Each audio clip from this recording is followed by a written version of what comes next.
31 अक्टूबर को सरदार पटेल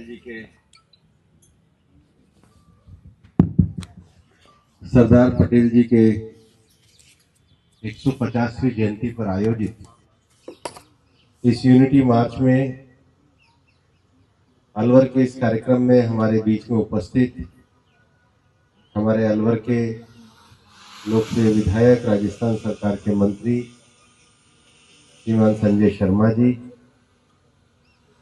जिला collector doctor Artika Shukla ji, party के जिला अध्यक्ष श्री अशोक गुप्ता जी, पूर्व विधायक श्री राजेंद्र जी, निर्मल कुमार महापौर श्री घनश्याम जी, श्री ऋषिराज जी, श्री देशराज जी, माई भारत के कन्वीनर श्री पंकज यादव जी, श्री नरेश गोयल जी, यहाँ पर उपस्थित सभी प्रबुद्धगण, मीडिया के साथी और प्यारे बच्चे। सरदार पटेल की 150वीं जयंती पूरे देश में यूनिटी मार्च के रूप में की जा रही है। मार्च जब अनियंत्रित लोग करते हैं तो वो मॉब बन जाता है, और मार्च जब एक मार्चिंग दस्ते के साथ किया जाता है तो एक अनुशासित सेना बन जाती है।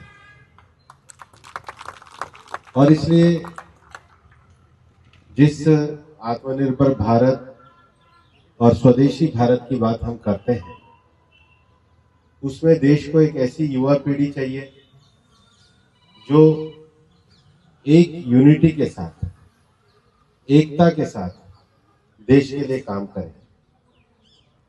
और देश के लिए काम करने के मन में अगर इच्छा हो तो अभी से ही जो नौजवान काम करना चाहते हैं उनको 3 बातों पे जरूर ध्यान देना चाहिए। पहला, अपना स्वास्थ्य और चरित्र। आप कितने बड़े आदमी बन जाओ, लेकिन अगर आपका स्वास्थ्य अच्छा नहीं है और अगर आपका चरित्र अच्छा नहीं है तो आप बड़े होकर के भी कहीं ना कहीं संकट के शिकार बन जाओ। और इसलिए इस यूनिटी मार्च का जो एक बड़ा लक्ष्य हमने रखा है वो नशा मुक्त भारत का रखा है कि युवा इस मार्च के माध्यम से ये संकल्प ले कि अभी से युवा पीढ़ी में और अपने व्यवहार में हम इस प्रकार का भाव रखेंगे कि हम एक नशा मुक्त भारत की ओर बढ़ेंगे। और दुनिया में जो सबसे कमजोर आदमी होता है, जिसकी विल पावर कमजोर होती है, वही नशा करता है, छोटे से लेके बड़ा तक। आज के समय में नौजवानों के ये एक बहुत बड़ी चुनौती है।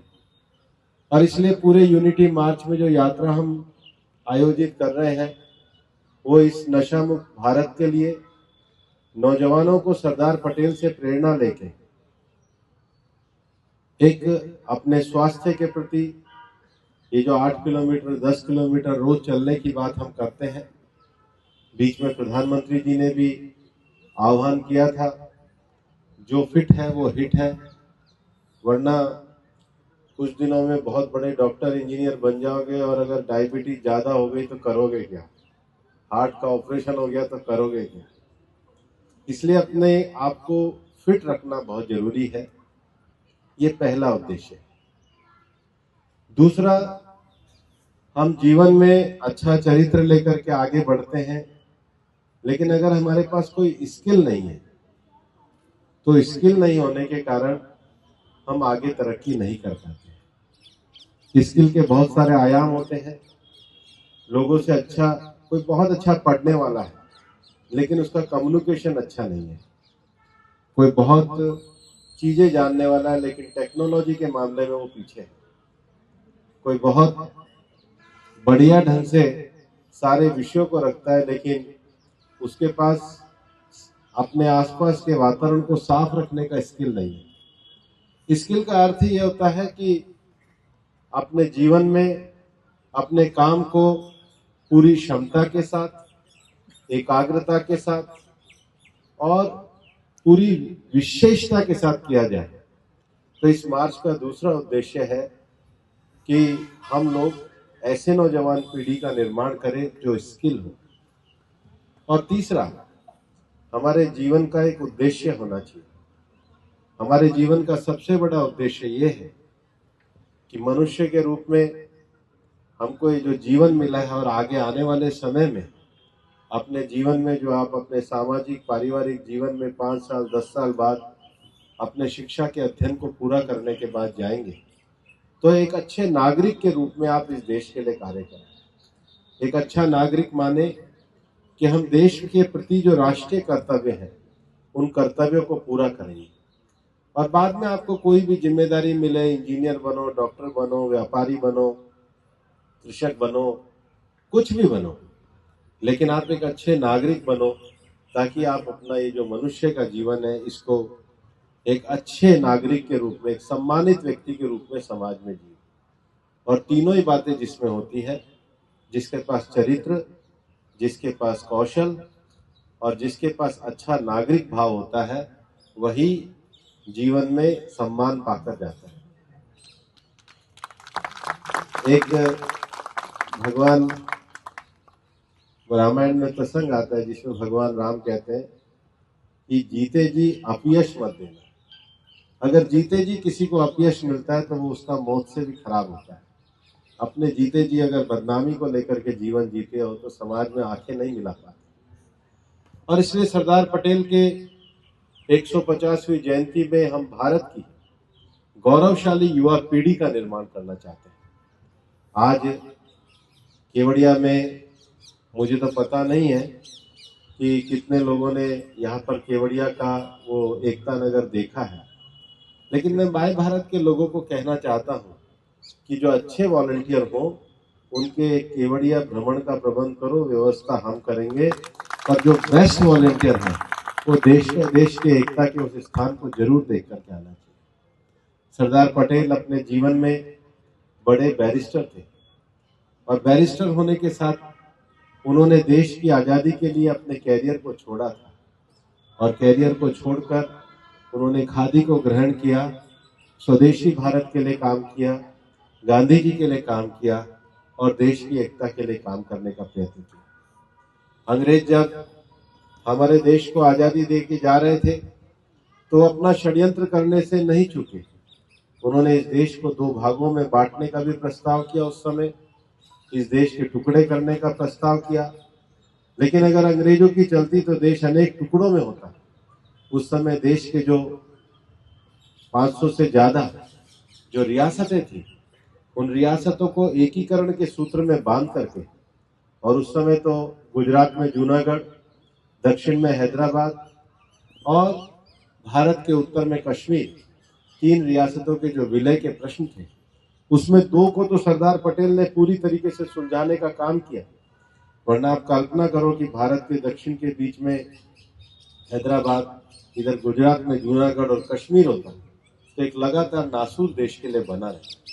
देश के प्रथम अंतरिम सरकार के गृह मंत्री होने के नाते सरदार पटेल ने उस समय बहुत सारे विषयों के कठोर निर्णय लेते हुए इस देश को एक करने का काम किया।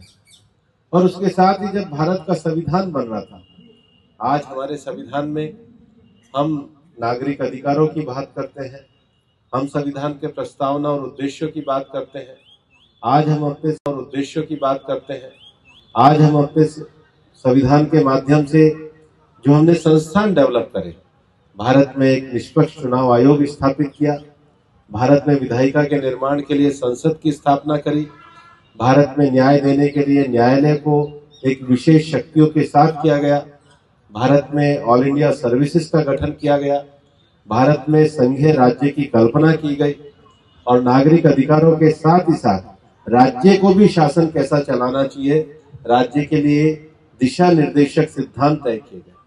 इन सारों को निर्माण करने के पीछे भारत की संविधान सभा में बहुत सारे लोगों ने बैठ करके काम किया, लेजिस्लेशन का अध्ययन किया, दुनिया में बढ़िया प्रैक्टिसेस क्या चलती है उसका अध्ययन किया, और इसको करने में भी जिन लोगों का बहुत बड़ा योगदान था उसमें सरदार पटेल ने अपनी बड़ी भूमिका निभाई। एक दुर्भाग्य रहा कि सरदार पटेल को आयुष्य ज्यादा नहीं मिला और आयुष्य ज्यादा ना मिलने के कारण हमने अपने एक नेतृत्व को खोया।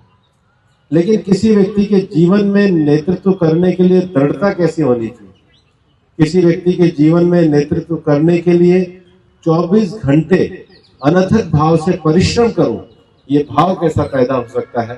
किसी व्यक्ति के मन में नेतृत्व करने के लिए मैं अपनी सारी सुविधाओं को छोड़ के, और अगर मेरे को देश के लिए जीना है तो उसके लिए मैं अपनी जीवन पद्धति का निर्माण करूं। ऐसा जीवन देखने को अगर मिलता है तो सरदार पटेल का जीवन देखने को मिलता है।